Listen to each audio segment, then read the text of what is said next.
Today's episode of the Counselling Tutor Podcast is sponsored by Web Healer. You're a counsellor in private practice and you need a website, or you've got an existing website which you need help with. Web Healer are offering Counselling Tutor Podcast listeners, that's you, £100 off the cost of a website design and build. Now, Web Healers specialise in websites for counsellors and psychotherapists. It's what they do. And the Web Healer team provide a completely non-technical, done-for-you solution, leaving you to focus your time on your clients. Operating for 20 years, Web Healer are a trusted resource amongst counsellors when it comes to getting your practice online.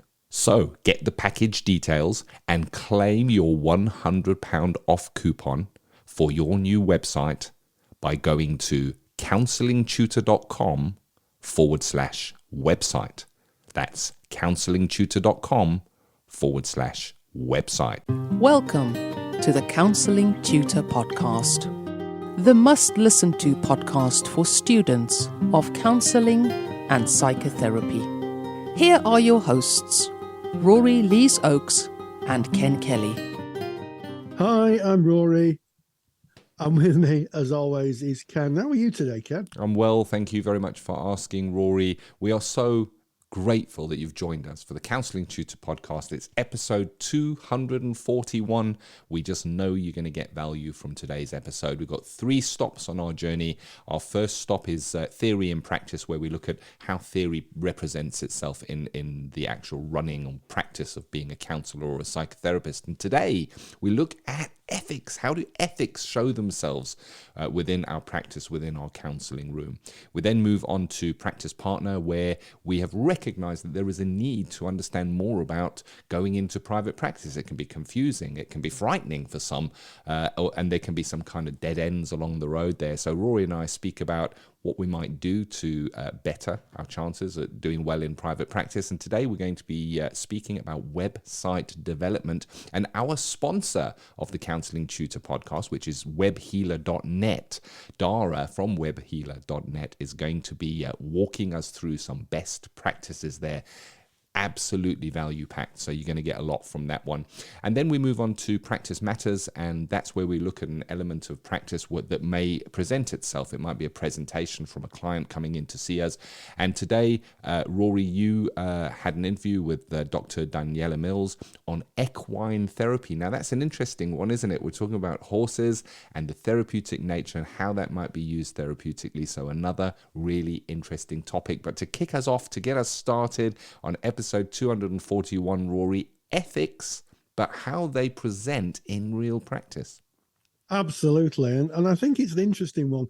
The first time I'd ever been taught ethics was when I studied counselling. I never come across it really in my schooling. And I found it quite fascinating. And ethics is really a branch of moral philosophy. It's about right and wrong, doing things correctly and doing things incorrectly. And it's really important that as therapists and those people who train, we understand the difference between right and wrong. And some of the differences can be quite subtle. And I was thinking about this as I was preparing just to kind of read my opening monologue. And ethics really are like time, Ken. And I'll say why they like time. Because up until about the sort of the 18th century, everybody in the country, certainly in the UK, had their own time. No one had a watch or a clock. So it meant that everybody had their own version of what time was. It was only when the trains started to run that clocks were invented. A bit of a fun fact there, so the trains could run on time. And the same thing really applies to ethics, because if we don't have an agreed way of working, an agreed right and wrong, we could become tribal and we might just make our own rules up, which means that clients may become disadvantaged. So ethics is a universal agreement of what is right and wrong. And it's so important that we understand how ethics fit into our studying and indeed our practice, for those who are going into practice. And it's really about how you present yourself in the therapy room and what guides your actions. If you have to make an action, what guides your actions? Where do you go to say, I've had this presented to me, what do I do next? And the answer is check your ethical framework. Oh, I like that. What a great way to set that stage, Rory, and kind of lay it out there, looking at where ethics kind of originate, the seed of ethics being in that moral philosophy. And I think what's important here, we're speaking about ethics in counseling specifically. We're speaking about ethics that, as Rory has just mentioned, you may see from your ethical body. You know, as a counselor, as a psychotherapist, when you graduate, you will join an ethical body, and there will be a code of ethics or an ethical framework to which we will work. And I guess it differs from profession to profession. So in a previous profession, Rory, I was a full-time magician. That's what I did. I was an entertainer. I used magic and illusion as my vehicle for entertainment. And we had a magic club. It's called the Magic Circle. I was a member of the Johannesburg Magic Circle at the time. And one of our ethics was that we would not reveal the secrets of magic because it protects magic and magicians as a whole. Now, of course, that ethic, which I hold very dearly and do to this day, doesn't show itself in counseling. So it is counseling specific when we're speaking about ethics here, not just ethics in general. I'm using as a reference for today National Counselling Society, which is a ethical body here in the United Kingdom. I'm using their ethical framework. There are other ethical frameworks available, and you would look to whoever your ethical body is. And what I like from this is it starts off by kind of defining an introduction of what ethics are, and it says ethical considerations are more than pluralistic judgments of right and wrong. I like that. That's a lovely sentence. They involve exploring principles, morals, and values behind a particular intent, intervention, and action. And I think that's a beautiful way of describing why the ethics are there. And of course, I think to go into how ethics may present themselves, I think we start why we have a code of ethics. And the code sets out standard expectations for all counselors, or at least if you're a member of an ethical body and you're working to that framework, you're agreeing to that when you become a member. You are putting your signature, you are professing that you will follow this ethical framework. And I guess, Rory, that's the basis of the word professional, comes from professing an oath. And here we're professing to uphold an ethical framework. And that's why counseling is a profession. We profess this allegiance or this following of these ethics.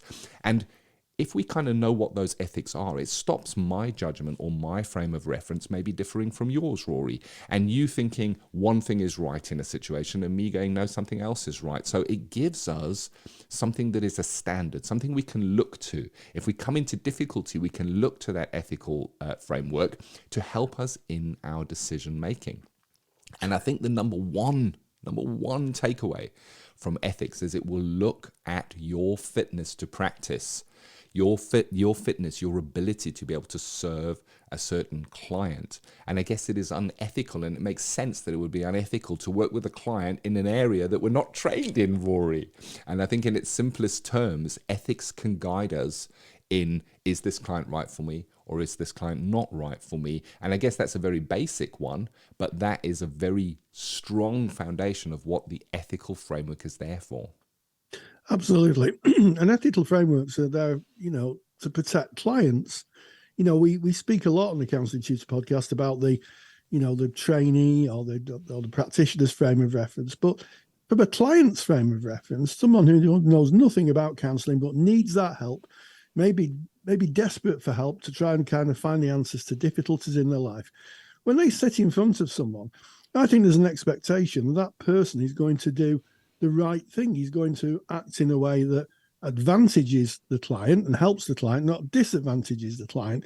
And ethics are part of that. It's part of making the client's journey as pain-free as possible, but also, and I think this is really, really important, the fact that it gives credibility to our profession, the fact that when someone visits a counsellor, they're not going to go away and say, oh my goodness, that was a terrible experience, and I'm not going back there again. They asked me for money, or they asked me for a date, or something like that. That when they sit in front of someone, they're confident that person is going to treat them correctly, is going to be very thoughtful, and crucially, Ken, is accountable. Is accountable because the reason we have a code of ethics, it's something we sign up to. You're absolutely right, Ken. We profess that we will work in a certain way, hence the word professional. You're absolutely correct. But what happens if a client says, actually, that person didn't treat me correctly? They formulate a complaint, initially maybe to the organization, or if it's a private practitioner, to the ethical board that they are that the practitioner belongs to. And the first thing the organization or the ethical body is going to say is, how did you use the code of ethics to shape your decision? And if you say, oh, well, I read it once, but I don't take too much notice of it, you're going to be in some difficulty. An ethical framework gives us the advantage, and it is an advantage, of being able to make decisions based on an external opinion. And we can therefore formulate any responses or look at our actions through that prism. Very, very important. And I want to say one thing about the ethical frameworks. For those of you who are studying, you may have come across the different ethical bodies. That there's no one ethical body here in the UK. There's a number of ethical bodies, and they all sit under the Professional Standards Authority, which is a government organisation which sets the kind of, I'm going to use a very simple word, the rules of how professionals engage. And most of the ethical frameworks actually are the same. They say the same thing in different words. It's the same thing in different words. So there's a huge expectation of, this is how therapists behave, and this is the ethical framework that you look to. And as I said earlier on, if you find yourself, in front of a complaint, you will have to use the ethical framework to mitigate or to justify what you've done. Yeah. Ethical decision making.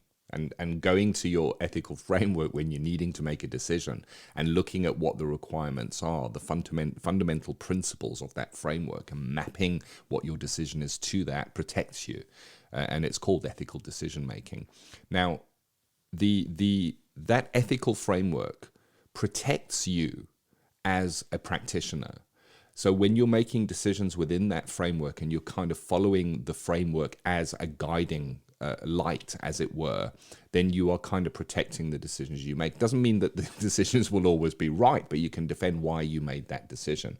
But it also protects the client, because you are informing a client when they kind of present for therapy that there is a complaints procedure. And if you're not, we should be. This is something that if you are a member of an ethical body and you're working to an ethical framework that has a transparent complaints procedure, which all ethical bodies certainly here in the UK do have, we need to be giving that information over to our clients, because we're probably the last person that a client will go to if they are unhappy or if they do have a complaint. They're more likely to tell their friends and wanting some kind of recourse for that. So we give that to them right in the beginning, and it's really good practice to make available of the ethical framework to which you practice available for your client.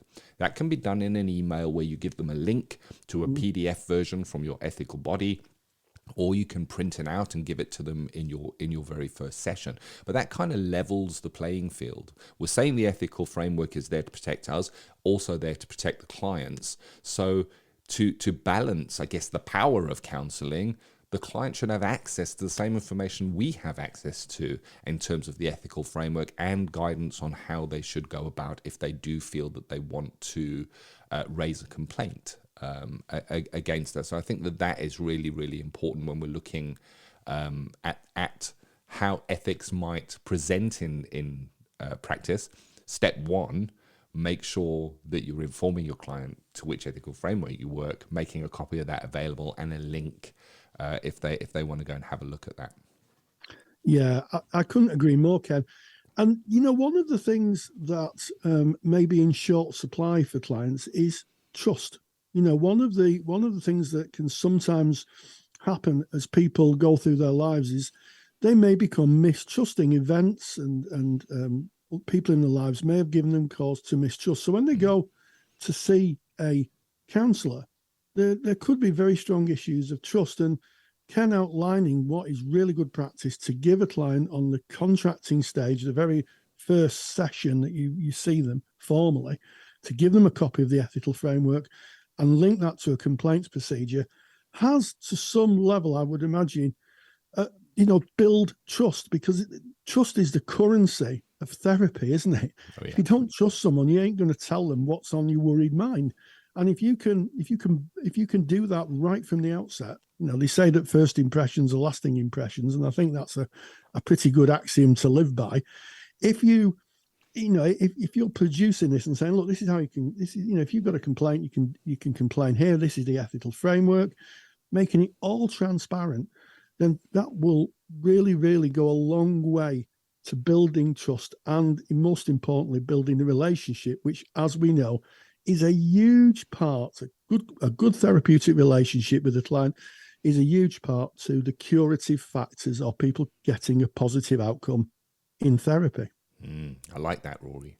And the truth of the matter is, when we're speaking now about how theory applies itself in practice, and we're speaking about those ethical frameworks. Well, how does this appear in our practice? The truth is, when you are in a session with a client, whether that be online or in person in a room, there are three elements to that relationship. There is you and the client. That is one element of that relationship. Also, with you in the room, in a way, is your insurer.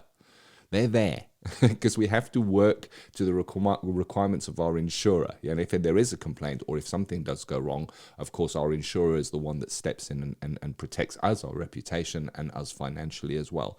But also in the room is our ethical body that we kind of subscribe to, because we are acting from, acting in a way we should in terms of working within the ethical framework. So in the room is us and our client, our insurer, and our ethical body. And if you look to your ethical body, they will give you things that you can strive to be, ways of being that we should strive to be, and that's kind of personal qualities. But they will also have definites, and those definites will be, you have to do this. And that would be maybe related to the law within where your jurisdiction or wherever it is you practice. So right here in the UK, part of the National Counselling Society ethical framework is maintain strict confidentiality with the client-counsellor relationship, and it speaks about collection of information online, records kept secure and confidential that are on a computer, following the terms of the General Data Protection Regulation, or GDPR. So that is very specific to the United Kingdom and to Europe, I guess, Rory. But we're not given a choice here.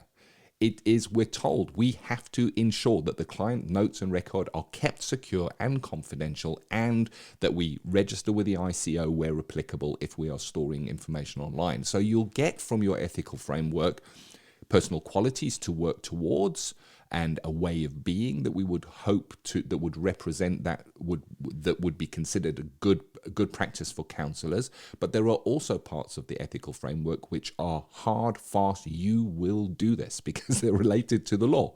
One of those, of course, is the breaking of confidentiality. We hold confidentiality as a cornerstone, but if we're taking theory, putting it into practice, there are certain things that if a client mentions them, you have to break confidentiality, certainly here in the UK, because the law requires us to.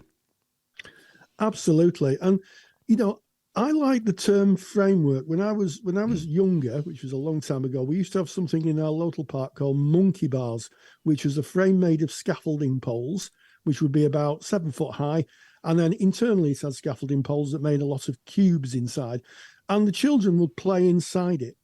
And it was noticeable that the children who played inside it, if they slipped, they'd only fall to the next level, and they could hold on to that and they'd be fine. But the children who played on the outside, if they fell from 7 foot, and by gosh, they fell hard.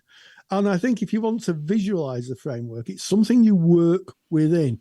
And the nice thing about frameworks is that they should hold you. If you do slip, they should hold you. And the framework is plugged in for those who practice to supervision. So supervisors should be talking about the ethical framework. Oh, yeah. So it produces a check and a balance. And, people make mistakes. This isn't about being punitive, but sometimes we do things with the best intentions, and we find that we're on the outside of the framework. We could fall, and with that falling, we may take our client with us. So it's really important that, we talk about ethics all the time. It should be in our conversations as students, as practitioners within supervision. It should be like a stick of rock. Click the stick of rock open, it should say ethics all the way through. If you had a Blackpool stick of rock, a counselling stick of rock, if you clicked it open, it would say ethics in the middle. Yeah. Oh, very much so. If you're outside of the UK and wondering what a stick of rock is, jump on Google and put in Blackpool stick of rock, and basically it's a sweet. It looks like a stick. It's kind of maybe an inch in diameter, and throughout the whole of the stick is wording, and it will say something like Blackpool or the tourist destination, and we call it a stick of rock here in the UK, and it's basically the same wording is present throughout the entirety of that suite as the wording of the ethical framework should be present within our practice. If there's a takeaway as we kind of back out of this, it is this. How do we take this theory, put it into practice? Well, you go to your ethical body and download the ethical framework and look at it again. Print it out, have it on your desk, have it wherever it is that you can look at it on a regular basis, and familiarize yourself with it. Yes, we're called on to study this when we become when we're students and we're training to become counselors, but it's good practice to reflect on it regularly, and a good supervisor will hold you to account, as Rory has just said, and you should be looking at that at the bare minimum a couple of times a year in your practice. Things do change in the ethical frameworks, and also we change as practitioners. There's the general conduct, but there's also ethics that pertain to certain elements of practice, like if you're doing research, and you might not think of that. You might have a research project on and just go ahead with that in your own private practice. You might be researching something you want to write about. Go and look at the research ethics from your body first. Training ethics, if you decide, what, I've got a specialist area in such and such, and I trained to be a teacher, so I'm going to offer some training. I'm going to do some CPD. Well, your ethical body should have a section within the ethical framework that covers how we conduct ourselves when we're delivering training. And maybe it doesn't come to mind naturally. And this is why having the framework on hand and looking at it regularly kind of prompts us to what we should be doing and the different areas that we can map to that framework within our practice. Absolutely. And if you want something on hand to have a look at, I've made a handout on the role of ethics and ethical bodies. And to get that handout, if you go to our mother website, counsellingtutor.com, go to the podcast tab, find episode 241. That handout is waiting for you. Theory to Practice is proudly sponsored by CounsellingSkillsAcademy.com.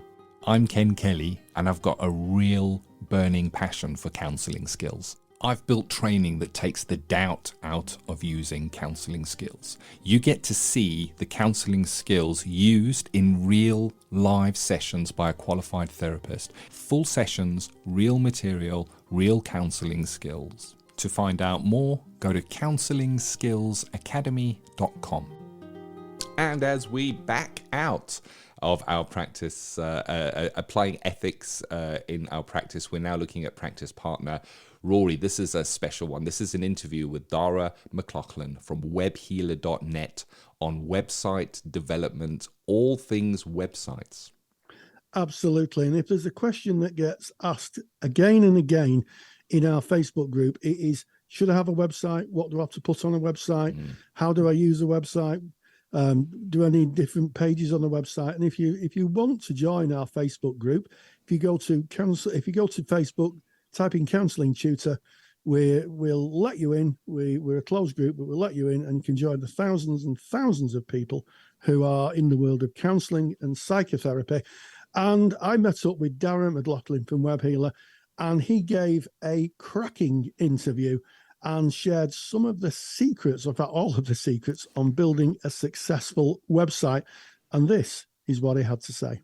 And we welcome Dara McLaughlin from Web Healer, who has joined us as an expert today to answer the many questions posed by therapists who wish to have a web presence. So welcome, Dara. Hello, Rory. Nice to be with you today. Thank you so much for joining us. And I know that there are lots of questions that you get asked as a website development organisation, specifically from therapists, and we've taken a selection of those questions. And hopefully, those people listening, it'll be questions that they'll probably be asking. So the first question is what's the difference between someone building their own website and actually having one professionally made? Well, that's a great question, Rory. And it's a question that you probably couldn't have asked me a number of years ago, because the prevalence of DIY builders is much more than it was once upon a time. So it's a real option now to give it a go yourself and try and get out there and build your own website. When it comes to the difference, I suppose, between the two options, we see three main points, I think, to consider. Probably the first thing is the quality of what is being built. So, we need to remember you're a counselor, you've trained as a counselor, and you've trained very hard at that. But when it comes to actually putting together a website on your own, even though you do have the tools from these DIY website builders to do so, is the quality of what you produce going to accurately reflect your practice? Is it going to be your best foot forward, so to speak? So obviously, compared to somebody who's doing this day in, day out, you're just not going to be up to the same level, so to speak. Now, that doesn't mean you can't create an aesthetically pleasing website. But when I talk about the quality of website, not only do I talk about maybe how it looks, but I also talk about maybe adherence to best practice when it comes to preparing your website to rank on the search engines. The behind the scenes, slightly technical element of building a website that can often be forgotten when you're looking at a lovely, shiny drag and drop tool, which, on the face of it looks very appealing and cost effective to build a website. So that'll be probably one of the first things. The second thing, of course, is the cost. So you have to consider yourself versus a designer. If a designer is going to take 10 or 15 hours to build a website for you, how long is it going to take you as a counselor, someone who doesn't have that formal training or, week in, week out experience? So, if you put a value on your time, could you be making better use of that time? Could you be doing some CPD work? Could you be just having some good old fashioned R&R after a busy week with clients? So these are things I think that it's easy to forget, but at the end of the process, if you were to look back, would you regret maybe investing that time when your money, frankly, would be spent better elsewhere? And probably the last thing we would consider when looking at a DIY versus a professionally built website would be the time to actually get yourself online. So, you're very busy with the day job, seeing clients, supervision, CPD, etc. How long can you dedicate every day, every week to actually building this website? Is it going to be a project that's going to get strung out over several months? Are you going to miss the boat? What's the opportunity cost of that? So if you want to get the website done and you made a conscious decision, now's the time to get this squared away, maybe it's better to talk to somebody who can give you a definite and a finite timeline for achieving that. Because sometimes the website might just go on the long finger. It's a nice to have, you might say, but if you don't have the hours in the day, how can you get it done in a timely fashion? So really worth considering. Yeah. And I mean, I think there's a couple of things that comes from that. One is that, the drag and drop websites may look quite easy to do, but you have to commit time to that. And as you say, people are busy in practice, developing the practice, seeing clients, supervision, CPD, looking after themselves. And I guess the other thing is that if you work with a professional, you'll get a timeline of development. You'll have an inset time where you'll say, yes, I want one building, and then you'll have a delivery time. And all you do is you contribute to that timeline, Absolutely. Yeah. So if someone's thinking of going down the professional route, there's a plethora of providers out there that, a cursory internet search would see hundreds of people who can make your website and promise you the earth. What sort of a provider should a therapist be looking for, Dara? Well, that's a great question. I mean, it would be very easy for me to turn around and say, well, the first thing you need to ask is the price.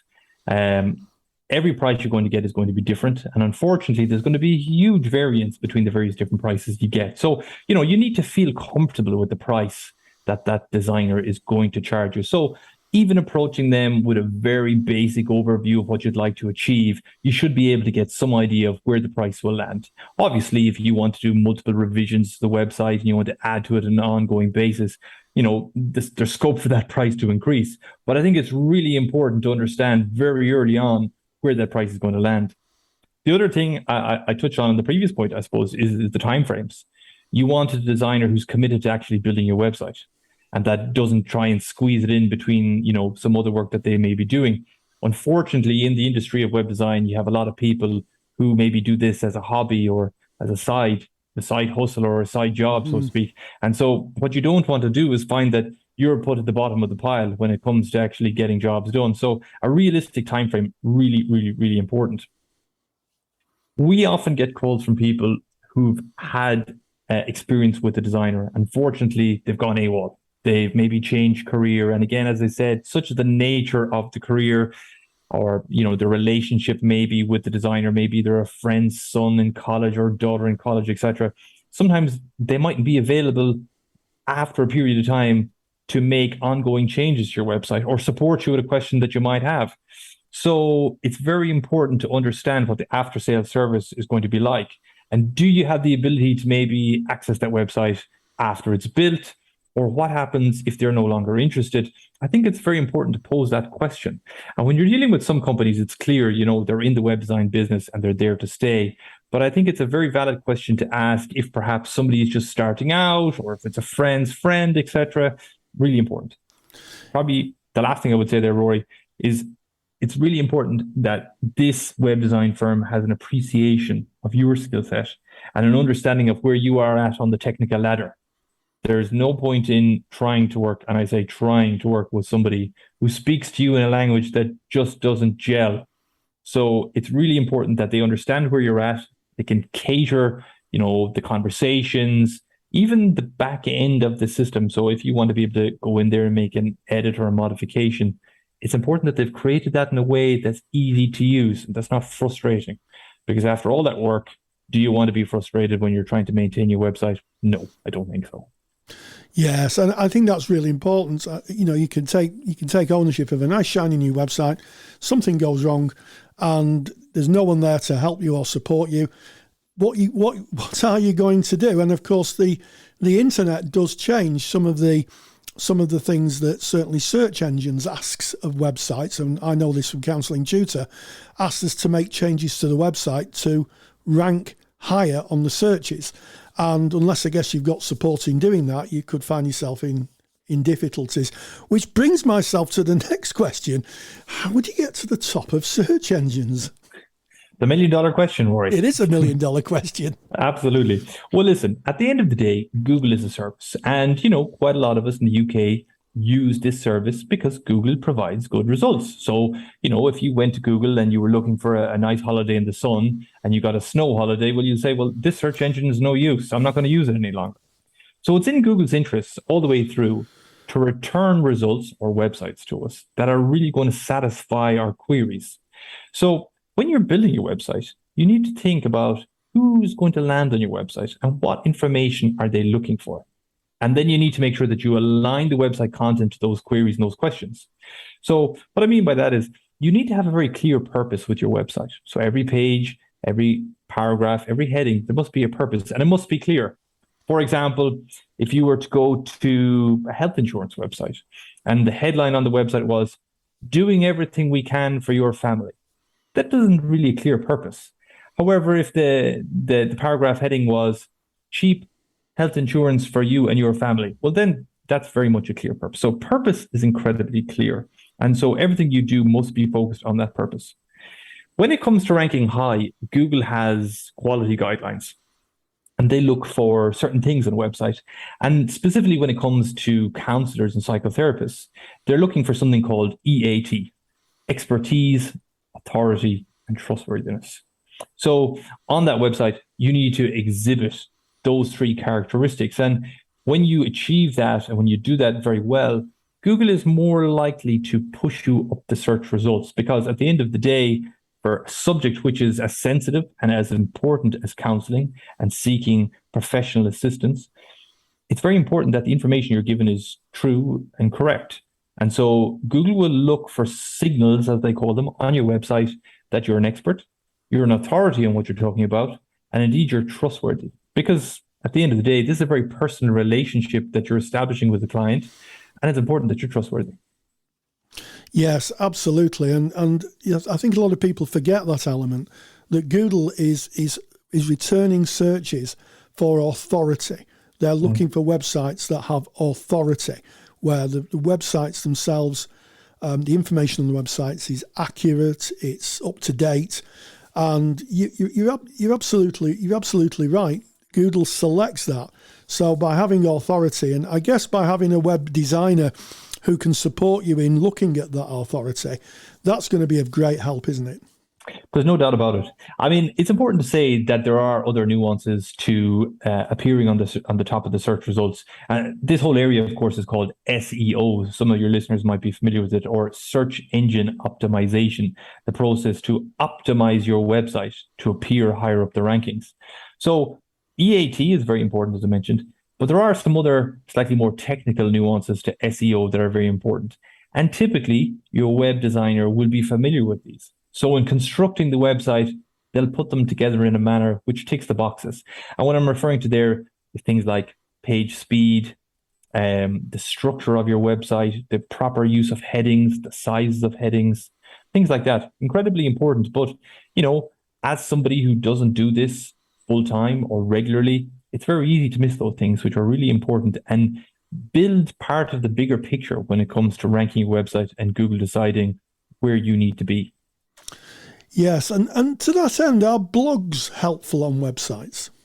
Well, that's a great question. I mean, going back to this concept of EAT, the ability to demonstrate your expertise and your authority on a subject matter. So it may be couples counseling, it may be, person-centered approach, anything like that. It's a platform for you to demonstrate how capable you are. Consider that when somebody wants to engage the services of a counselor, they'll browse around, they'll perform several Google queries, they'll land on websites, and they will read the website. At the end of the day, they want to make sure that this person who they're going to make an investment in time and money to go and see is the right person to help them. And sometimes, when you're designing your website, although it's important to have plenty of content on it, it has to be structured in a way that it's not literally a wall of text someone has to digest before they get to your contact details. So blog is great to say, listen, I'll give you the headlines if you want on my website pages, but if you want to really find out how I would approach a particular situation, maybe read this article on my blog. And you'll often find that blogs will be the entry point from the search engines. So somebody may be looking for assistance with couples counseling in Brighton, for example, and you may have a blog post specifically written about this particular subject. And so that might be the landing page that Google brings the client to, and from there, they'll hop onto your website. So a blog is incredibly important to have for the purposes of this EAT concept, but also it shows and it provides a platform really for people to land on before jumping into the main body of your website to make contact with you. Yes, and I think that you bring up a very interesting point there. A lot of clients may search for something, specific, like looking for a counsellor, say in Brighton, or looking for a counsellor in Manchester who specialises in depression. If you have those keywords in there, in that blog, it's more likely that you'll be found, and you can start that conversation with your client. They can see a little bit about your practice. They can see a little bit about how you how you operate, and that can build trust, and with trust builds, maybe for some clients who are a little bit nervous or unsure who to go to, they can see who you are, you get a better aspect of who you are, and then they can contact you through the main body of the website, and hopefully you'll meet up with that client and be of service. We live in an age of data. This is all about data, websites and how we engage with the internet. What are the responsibilities in terms of having a website with regard to things like cookies and general data protection regulations? Yes. Well, thankfully, when it comes to a website for a counsellor and a private practice, the amount of information that you need to collect through that website is generally minimal enough. So when it comes to your responsibilities around cookies, you're obligated to tell your website visitors that I am using cookies on my website. Now, what are cookies? Cookies are a little piece of information that are little files indeed that your website will place on a visitor's computer. This helps track, for example, their activity around the website. So if you want to see how many visitors you're getting to your website, you would use cookies for this. Or if you had, for example, a private area on your website where you shared reading material for your clients, you would need to operate cookies in order to log them in. And so when you give notice about using cookies, for example, you're telling the visitor what cookies I'm using and for what purpose they are. So there is talk perhaps in the UK about these cookie notices, which, as useful as they are, they're also quite annoying. I think when you're searching websites, they can be quite frustrating because there's no standard format. Sometimes they appear in the bottom of the page, sometimes they appear in the top of the page. And, one must think about user experience when somebody is on the website too. If somebody is frustrated on your website as soon as they land on it, getting cookie notices and GDPR and get added to my newsletter on how to, do X, Y, and Z, it's a very frustrating experience. So your cookie notice is required, but it should fit on your website in such a way that doesn't impede the user from actually browsing the website before they make that investment to say, okay, I'm going to acknowledge the cookie notice and I'm going to read further. But the cookie notice, as I said, it must tell the users what cookies you're using on the website for what purpose. In some cases, cookies that are used on the website are optional. So in some cases, they're not.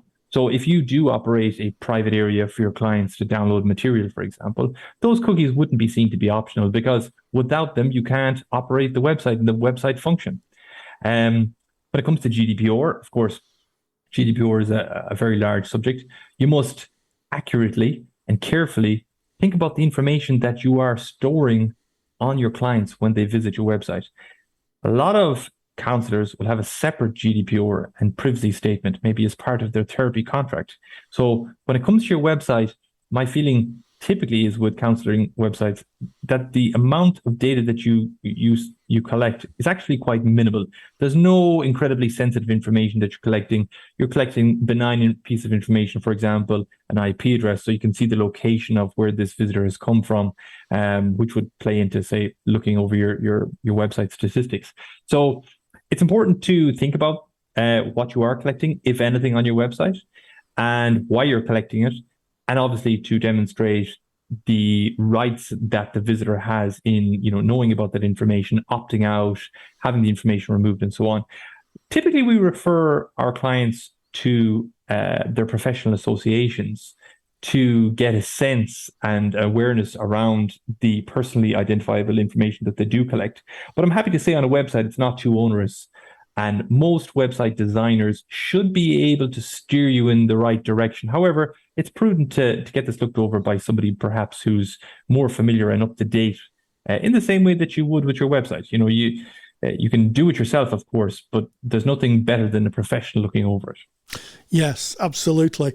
And GDPR and data protection are something that we, as therapists, and indeed anybody who has a web presence, needs to be very thoughtful about. And I like your view that, speak to your professional body, because they will be asked this question quite regularly, and they will have hopefully a ready-made response. Now, a lot of people listening to this, hearing all these terms that you use, Dara, may think, oh my goodness, this is very, very technical. Do you need to be technically minded to run a website? I mean, at face value, you don't. We spoke earlier about the concept of a drag and drop site builder and how you can put together a website, relatively easily, relatively cost effectively. And it will look, it would look okay. When it comes to making sure that that website really works hard for you, because let's be honest here, your website is a tool to attract new clients to you. It's not a CV. It's not a vanity project. It is a tool in your arsenal to attract more clients. And if you want to get the most out of that tool, having some technical knowledge definitely isn't going to go astray. And what I mean by that is it's the curiosity to perhaps read up on the latest trends when it comes to search engines. Or it's, I suppose, yes, the curiosity to read up on the latest trends when it comes to search engines, because that is really the most important part of having a website, is bringing people to it. Obviously, over the years, we have a lot more devices on the scene. So, people will access their website on a tablet, on a phone, on all sorts of devices. And so being able to keep abreast of these types of changes are also really important too. So I think whether you're technically minded or not, it's the difference between having a website and having a website that's working really well for you. There's no doubt about it. And that's where it's nice to be able to lean on a professional who takes up the reins when it comes to the technicalities and insulates you from that. Yes. I mean, I think that's really important. It's about, sticking to what you're good at. A therapist skills lie in therapy. There may very well be therapists who are very technically minded, but having someone who is skilled, understands the development of websites, understands how they operate, sounds, from what you've said so far, increasingly important. So if someone decides to have a website built, is there a process that website builders go through? Well, I would certainly, when you're interviewing your chosen web designer, this would be probably one of the first questions that I would ask. It's very important to understand if they have a thought out process. That will instill confidence, I think, in the overall likelihood that your website will be completed, because it can be the case that websites are often started but not completed because, for many different reasons. So talking about the process, we would always recommend that there's some sort of a discovery process, an exchange of the basics of information, who you are, your location, benign phone number, postcode, etc. From there, you would drift into things like specifying your color schemes, or maybe some websites that you've seen that you like. Maybe there's some colleagues' websites on the internet that are performing well, or that you simply like the look of. A web designer then should take all that information and they should start to create a first draft for you of a website. That first draft is a manifestation of that information that you've put together. And then they should be available to bounce that back and forth at you, because it's very rare that they're going to get it right first time. You may have second thoughts on something. You may wish to add something else that you've seen into the website. And so having the ability to go through several rounds of revisions with your designer is incredibly important. At the end of the day, it's only when you go through that process do you know that you're going to be truly happy with the end product.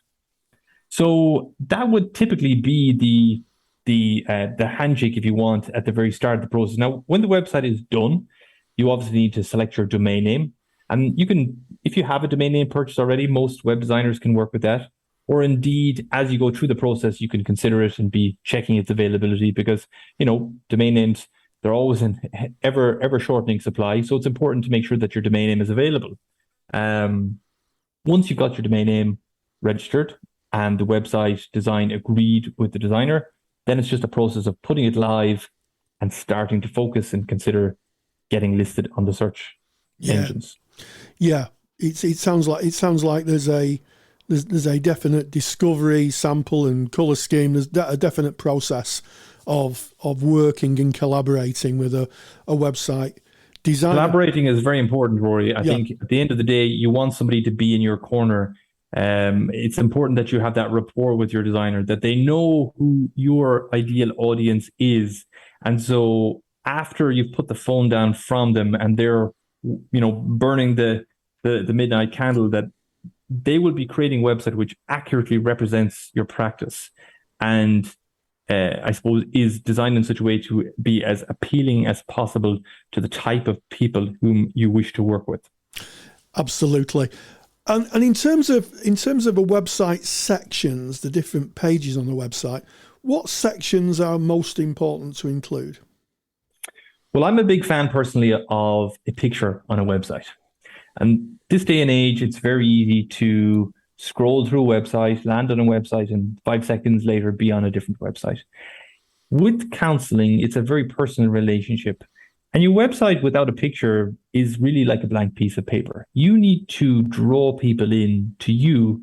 You need to put down the beginnings of a very strong rapport that you're going to end up building with that client. So I think a headshot or a picture of you is a great start, incredibly important.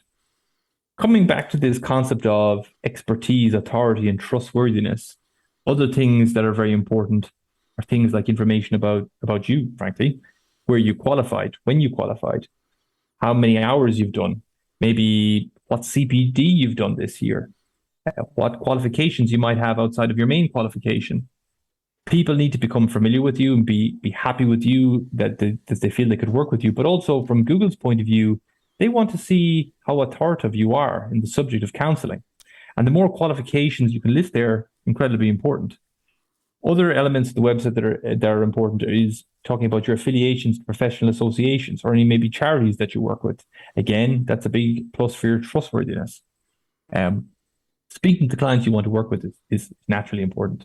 So if you specialize, for example, in play therapy for children or couples counseling for couples, incredibly important that you dedicate a section of the website to those specialities and talk in depth about the journey that people go on when they engage your services for that. So talking about couples counseling, well, I think anybody off the street may understand what couples counseling is, but what it entails and how a typical session goes, these are important things to put on your website because you want to paint that picture in the visitor's head about how the client-therapist relationship is going to flow. And when they feel at ease with that, they're more likely to make that call to action, which is to send you an email, to pick up the phone, or indeed book online should you offer that service. So establishing rapport, incredibly important. Establishing yourself as an authority and showing your expertise and trustworthiness, also really important. And then speaking directly to your target audience. Yeah, I mean, I couldn't agree more. And those are all the kind of things that you would probably only find out if you work with someone who's a website developer. It would take you ages to find that information out and to be able to develop it in a way that the search engines picked up on if you had to do it on your own. So if someone decides to go down the route of building a website, should they have access to make modifications if something goes wrong? Well, if something goes wrong, but not only that, a website is incredibly important to keep it fresh and keep it active. You know, if you walk down the high street and you see a clothes shop, it's very rare that the same clothes are on the same mannequins all year round. And at the end of the day, a website is your shop front. It's your public facing, I suppose, shop front to entice people to work with you. So it's important to keep that website moving and changing all the time. So editorial access is going to be very important if you are comfortable with the concept of keeping the website up to date. You should also speak to the designer if you do go down the route of approaching a designer, so that in building the website, they build it in such a way that it aligns with your technical ability. So sometimes you can have an administrative area of a website which will allow you to maintain it and keep it up to date, but it's very clunky, technically heavyweight, and frankly would dissuade you from maintaining the website. So it's really important to make sure that, it's easy to use. What happens if something goes wrong? Well, I think that comes back to your choice in provider. Is it a case that you're using perhaps, a faceless, massive multinational whom you can't actually call and say, listen, I need to dig out here. I've made a mistake, or I really need to make this change. I know it's only small, but I'm at sea. I don't know what I'm at. Or, are you going to literally face the fact that if you lose some content or you don't know, you're on your own? You don't want to be in that position. So having access and after sales service is incredibly important when it comes to this. But the interest and the ability to have editorial access and to keep the website moving is incredibly important from a search results point of view, but also for your visitors too. If they know that you're keeping your website up to date and there's some recent timestamps on maybe a blog or blog post, or there's an article about a conference that you went to and some CPD, that instills a lot of confidence in that website visitor, and they're more likely to pick up the phone and ring you as a result. I like what you say about the website being a shop front, because that's exactly what it is. People will be looking at your service, looking at your offer, and if it's fresh, if it's up to date, if there's lots of information, shows you professional formation, therefore more likely that people will build a relationship initially with what they see on the website, and then they will call you and connect with you and hopefully become your client. So finally, and I think one of the things that people spend a lot of time kind of chewing over, if you like, is the domain name. How do you choose a domain name? Should you include your own name or keywords or both? What's the formula for that, Dara? Well, great question. I suppose, first of all, to clarify for the listeners, a domain name is a technical term for your website address. It's your web address. So when it comes to choosing your web address, there used to be an obsession about making sure that your keywords, the keywords that you wanted to target, were in that domain name. Not incredibly important. That's it. That's only an aesthetical matter, really. So when you're choosing your domain name, you choose it, most likely to reflect you as a person. As again, this is a very personal relationship. We tend to recommend people avoid putting a location in their domain name, because life happens. Sometimes we change cities, we change towns, and that can have a knock-on effect. If you're Jane Doe Counselling in Brighton suddenly has to become Jane Doe Counselling in Cornwall. They're two different things, and so there's implications of changing your domain name. So pick a domain name which isn't likely to change. So most likely your name. If you're going for your name, it's less likely that there's going to be others who have already taken that. Maybe if you feel compelled to add the word counselling at the end of it, or something that's specific to your practice. If you're a practice or a grouping of multiple therapists, no harm putting your brand name in there, certainly. But a domain name is a vanity, really. It's not incredibly important from a search point of view, as long as you're comfortable with it. And when people see it, they know that this is the person I'm looking for. If they've had a recommendation from a friend or a GP or something like that, that Jane Doe is the person you need to speak to, and they search and all they find is, maybe Shamrock Counselling, perhaps you should be focusing on what people are going to recognize you as. So go in there with your name, append maybe a keyword to the end of it, but don't worry about it too much. Pick something that's short and sweet and reflects you. Yes, and I think you make a really good point, certainly in the world of online and telephone therapy, where a lot of people now are working, across the country. Then having a website that doesn't tie you to one geographical area is probably quite a good idea. And as you say, people move around. This has been a fascinating insight into web development, Dara.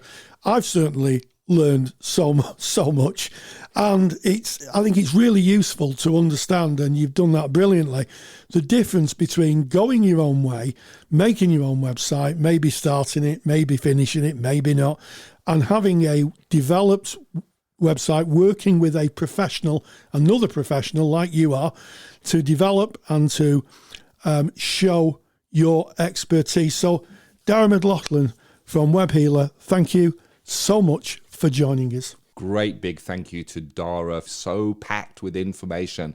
And it's just kind of echoed that webhealer.net, they are a sponsor of the Counselling Tutor Podcast. And just by listening to the podcast, being a podcast listener, you are entitled to £100 off their do-it-for-you build of a website.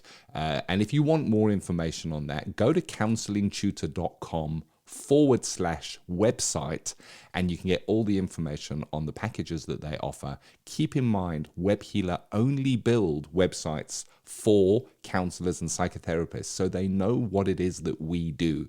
They do the heavy lifting. They take all the technical work off our hands, and they basically leave us to do what we do well, which is focus on our clients. So if you're interested in finding out more about the packages from webhealer.net, go to counselingtutor.com/website, because that's where you will get £100 off, and you can see the service that they offer there.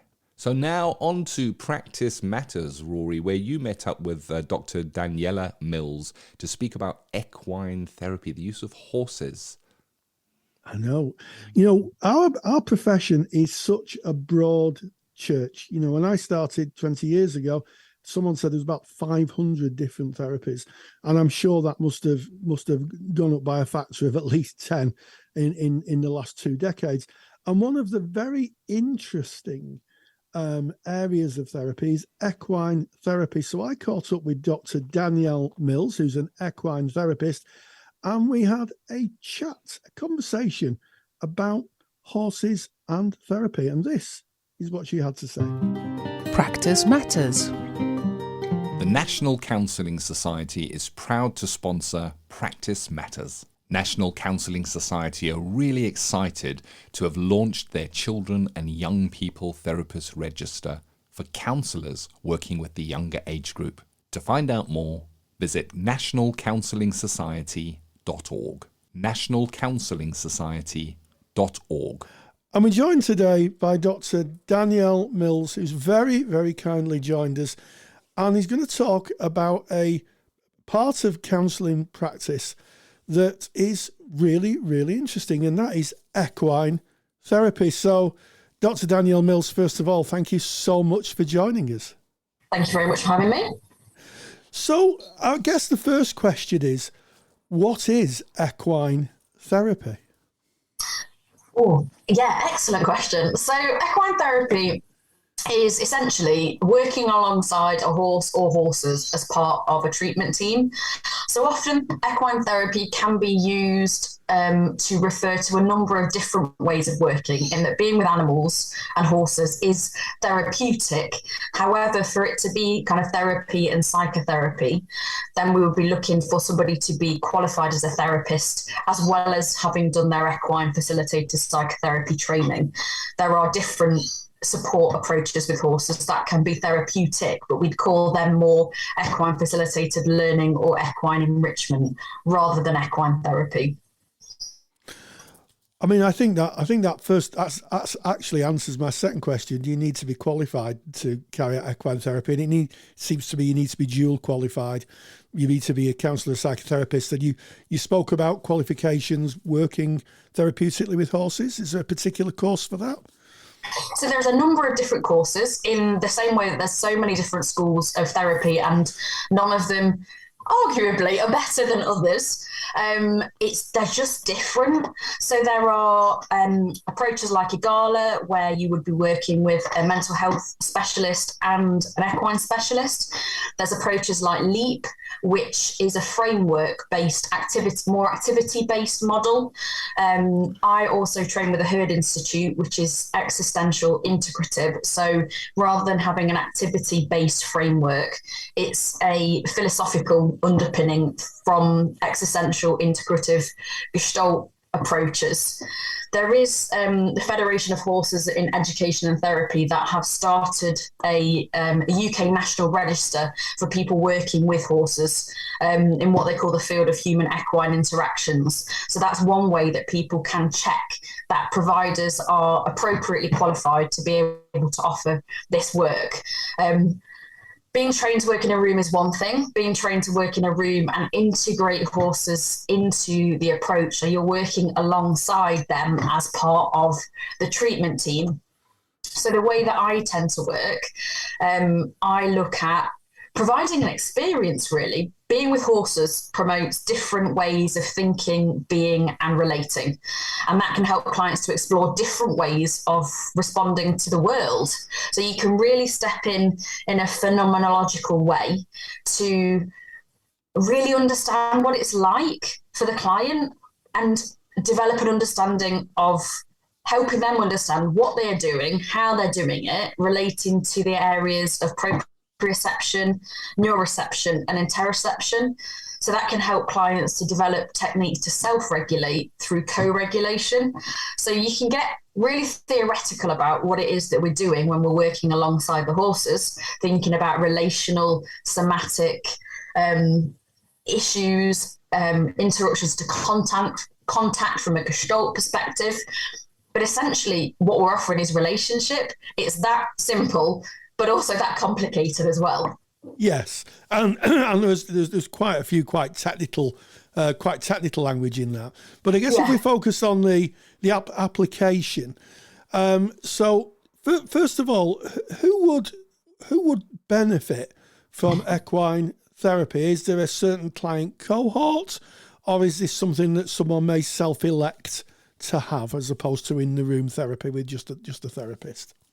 It's kind of both, and it can definitely support anyone, whether or not they like horses or not. There's something we can really learn when people don't like horses about what are their stories they're telling, what is their internal dialogue about what is happening with the horses. Ultimately, if you've got somebody who likes horses, you've got that buy-in.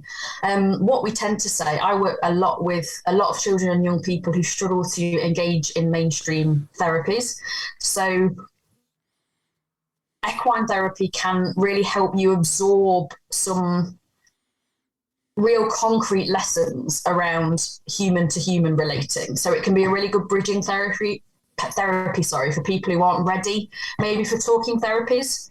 I also work with a lot of neurodivergent people who have found that room-based therapies maybe don't work for them. So that can be a really good alternative to explore things while we're doing something else. So the focus might not be on the conversation, it might be on something different, and that can help people talk about things that might be really difficult. I know when I've worked in adolescent psychiatric units, some of the best interaction work was done through playing pool or going for a walk. Yes. So equine approaches can work simply from that environment, that we're just doing something different, which can really distract from that discomfort, maybe talking about stuff that's really hard to talk about.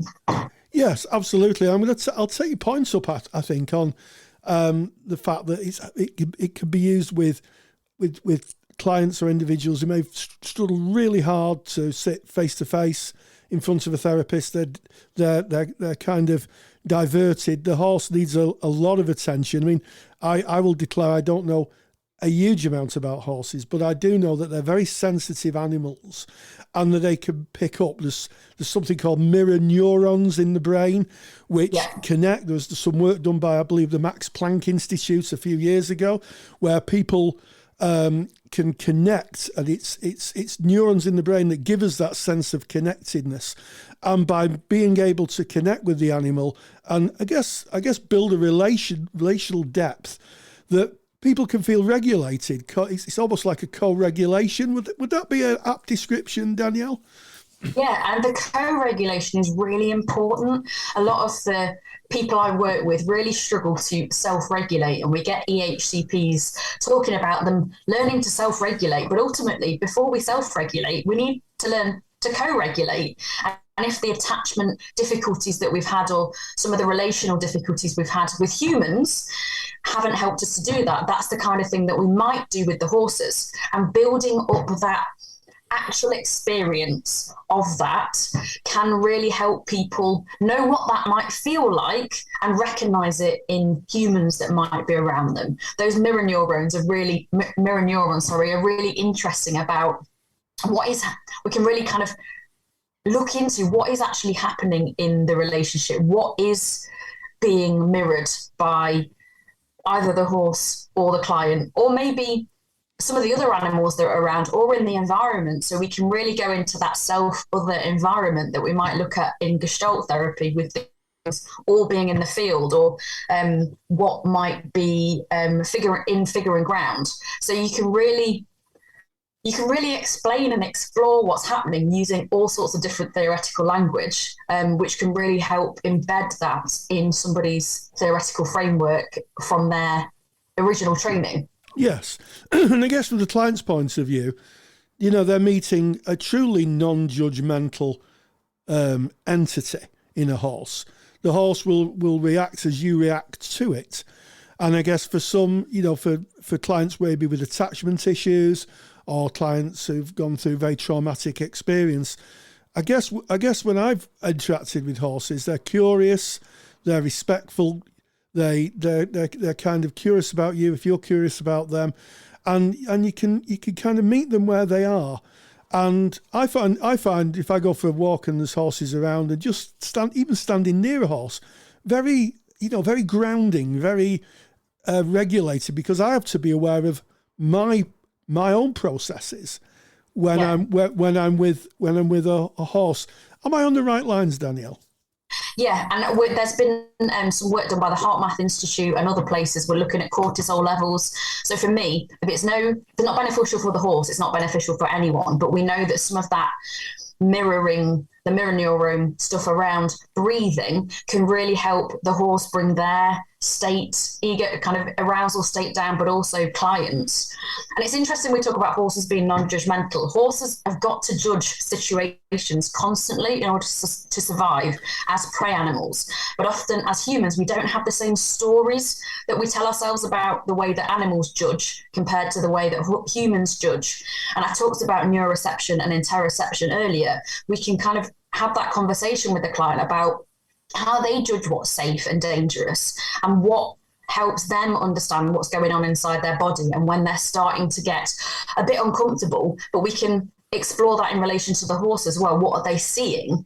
What are they breaking down on a phenomenological level to really start to understand how that happens in relationship? What is going on for me? What is going on for the horse? And how might I interpret that and make sense of that and take it outside of the session? Yes, sort of, what does this mean? You're left with asking the fundamental question. I guess the existential question is, what does this mean? What are my choices here? And I think that is ultimately the goal of therapy to some extent.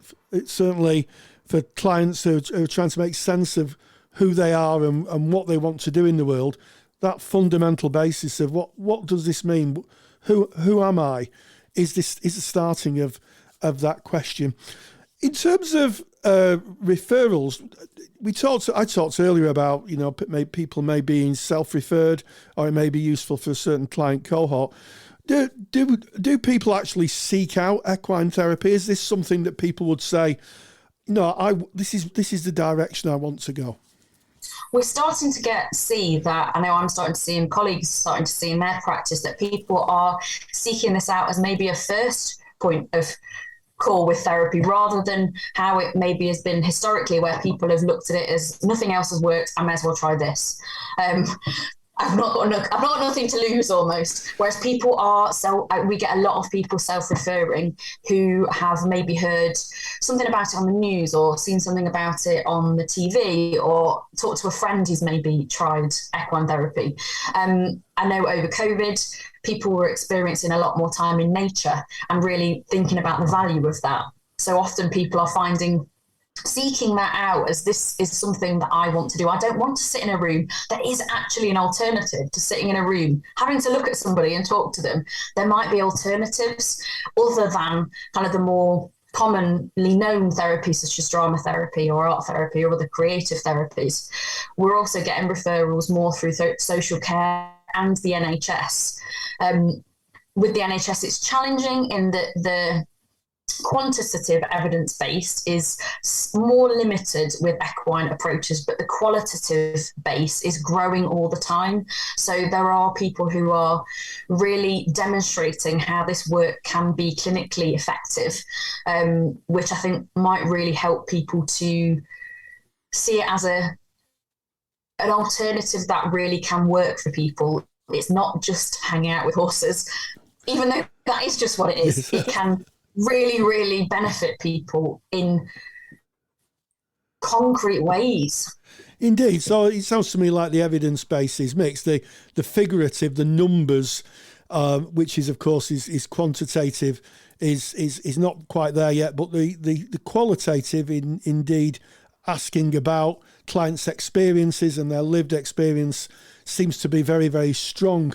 I'm interested in how the therapy is conducted. So, in terms of the therapy, would the therapist and the client and the horse meet? Where would they meet? Would they meet in a paddock, or how is the structure of it? I'm kind of fascinated about that.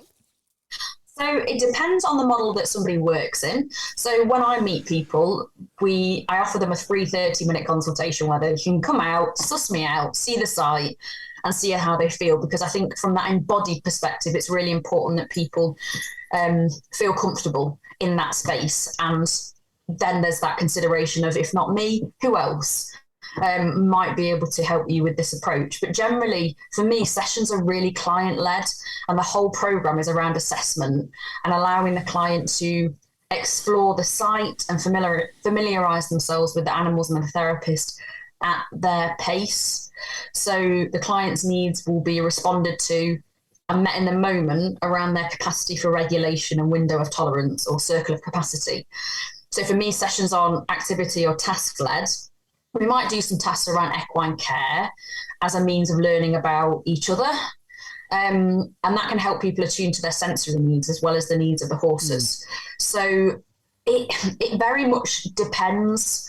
For me, I have a barn, I have a paddock, and clients might meet the horse over a fence, and we might just do some observation and what we call herd reflection, where we're just watching and seeing what is happening and how might we make sense of that. And then for me, I'll work with the horses what we call at liberty. So that means that they're not restrained in any way. They don't have a head collar on or anything to tie them up. They have choice, and the client has choice about whether they want to engage and to what level they want to engage, as well as when they want to leave. And I think that's really, really important because, again, as I said before, if it's not helpful for the horse, it's not helpful for anyone. And what are we modelling if we're showing that this is okay for a horse? That might really trigger some of the clients' experiences around trauma. Yes. So we really want to set up a really ethical environment for everyone. It's demonstrating respect for the horse and the horse's needs, and within that, the client can then see that respect is a fundamental part of existence for things that live, and they can see that for them, because some clients may not have had any respect, or their boundaries may have not been respected, but by modelling that with the horse, they can see that. I think it's an absolutely fascinating area of therapy. It's a growing area of therapy, I have to say, and one I think which it will grow even further. It's been a pleasure interviewing you. So I will say finally, Dr. Danielle Mills, thank you for joining us. Big thank you to Dr. Mills. A big thank you to you, Rory, for hosting that interview on equine therapy. Really interesting that there are so many different elements to therapy, and how it's not just all about talking. We can add other elements to that are so very, very powerful indeed. Well, this has been the Counselling Tutor Podcast, episode 241. I don't know. Absolutely. 241. It's so many episodes, I can't even say it, Rory. Yes, 241, and we started off with a theory and practice, applying ethics, the beating heart of our work and our profession. We moved on to practice partner, and we were very, very fortunate to catch up with Darren McLaughlin from Web Healer, who's given us some absolute expert advice on website and website development. And then finally, we're doubly blessed because I met up with Dr. Danielle Mills, and she spoke about equine therapy, how to work with horses. And as always, stay grounded and stay safe. If you're a qualified counsellor or psychotherapist, then why not check out the Counsellor CPD Library? Stay current with your CPD requirements with over 150 hours of academically rigorous, on-demand lectures you can stream to your device.